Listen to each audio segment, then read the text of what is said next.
Mondragon Unibertsitateko Humanitate eta Hezkuntza Zientzien Fakultatean ikaskuntzak online egiteko aukera ere badago. Online ikaskuntza hau modu sinkronoan egingo da alde batetik. Kasu honetan ikasleekin eta irakaslearekin momentu berean hartu emana izateko aukera edukiz. Bestetik, modu asinkronoan ere ikaskuntza jarraitzeko aukera izango du ikasleak.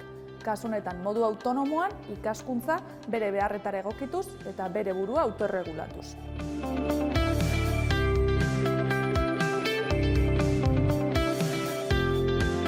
Prozesu guztia Moodle plataformaren bidez egingo du ikasleak. Bertan izango baititu bai baliabideak, bai irakaslearen feedbacka jasotzeko aukera eta baita ikaslearekin hartu emana izateko dinamikak eta errekurtsoak ere.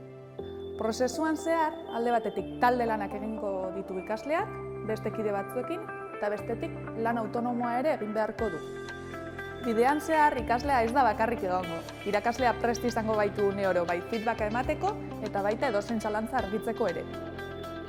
Ikaskuntza prozesu guztian zehar ikaslea izango da ardatz eta bere ardura izango da ikaskuntza esanguratsua garatzeko bidea egitea.